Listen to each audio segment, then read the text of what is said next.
Balik po tayo sa mga balita. Nagpapatuloy pa rin umano ang operasyon ng Philippine Offshore Gaming Operations o POGO sa Pilipinas ayon sa pambansang pulisya. Ito'y dahil sa namamayagpag pa rin ang naturang operasyon ng Mala Guerrilla Type POGO Hub matapos ang taning na ibinigay ng Pangulong Marcos Jr. nung nakalipas na taon. Kunin natin ang live report ni Mar Gabriel. Mar, saan mga lugar ito?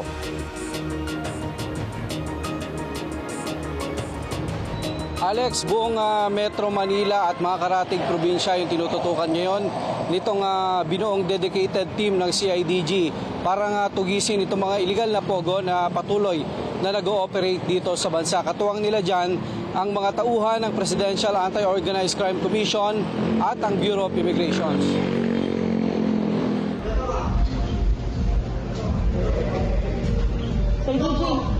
Huwebes ng gabi ng salakayin ng mga operatiba ng CIDG at Presidential Anti-Organized Crime Commission ang iligal na pogo na ito na sangkot umano sa investment scam. Ang kanilang opisina nasa loob ng isang gusali sa harap mismo ng PITX Terminal sa Parañaque City. Arestado ang 453 mga individual, kabilang ang 137 mga Chinese at 307 na mga Pinoy. The illegal activities happening inside is the first, physically, andun yung mga computers, may mga screenshots kami na nagpapatunay na mayroong online gaming. And at the same time, naabutan namin yung mga victim doon, yung mga foreigner na sila yung nag-ano sa amin na indeed there was human trafficking. Kasamang naaresto ang 5 puganteng Chinese national na nahaharap sa kasong fraud.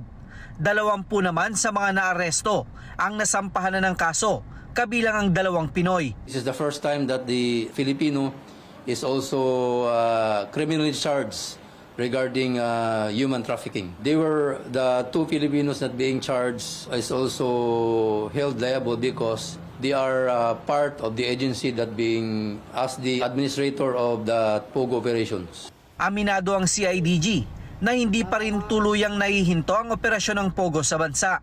Sa kabila ito ng ibinigay na deadline ni Pangulong Ferdinand Marcos Jr. noon pang December 31, 2024. We are sure that there are still many POGO operations, yung mga guerrilla like. Before this operation, nung nakaraang week din, yung raid natin sa Dowin Casino sa baba ng Heritage, kasama din po yun sa mandato namin. May dedicated team na raw ang CIDG para tutukan ang paghahabol sa mga iligal na pogo sa bansa, katuwang ang PAOK at ang Bureau of Immigrations. We don't have a timeline for now, but dahil nga sa sobrang dami ng mga information like even SMS or yung mga nag-i-email, lahat po yan bini-verify po natin. Wala po tayong pinalpas diyan. Alex, patuloy na hinikayat ng CIDG ang publiko na agad i-report sa kanila kung mayroon silang napapansin na mga hinihinalang operasyon ng POGO sa kanilang lugar.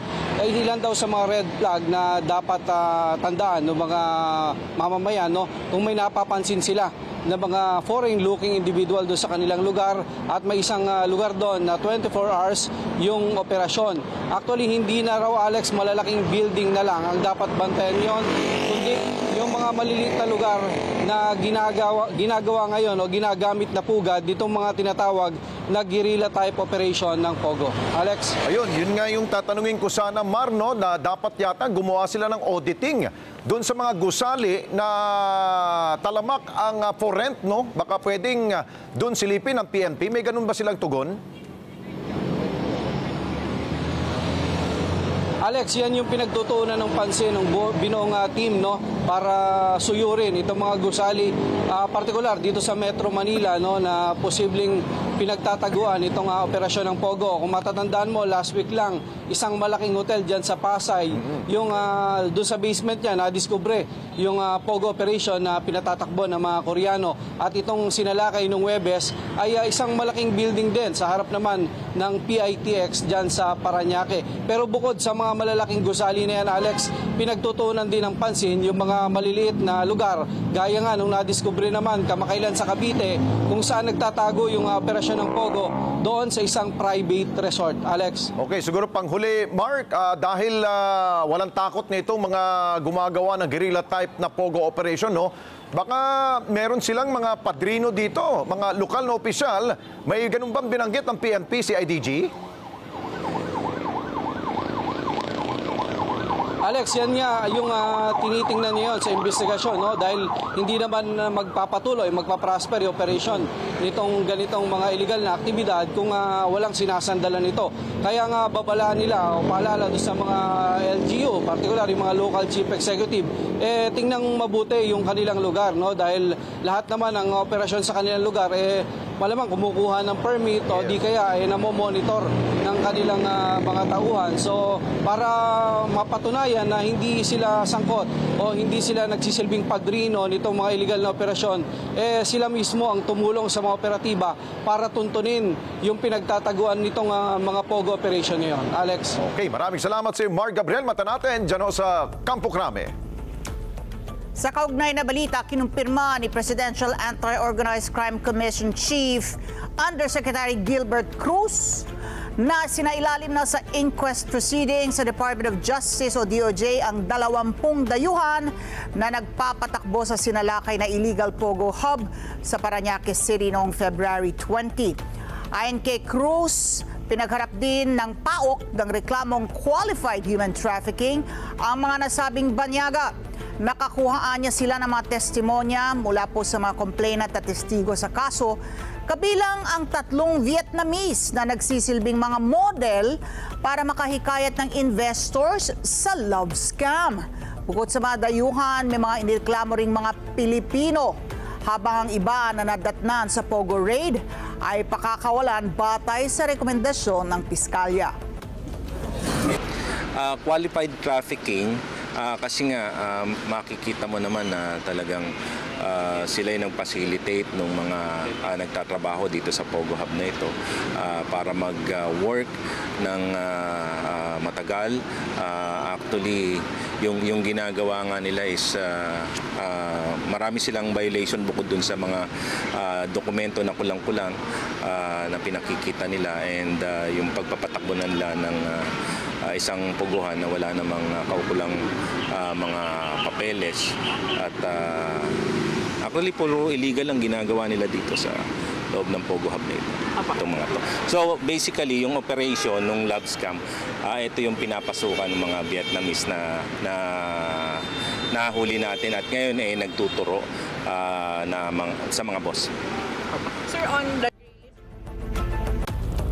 At kaugnay niyan, isa namang senior high school student ang umunoy dinukot ng mga taong may kinalaman sa operasyon ng Pogo.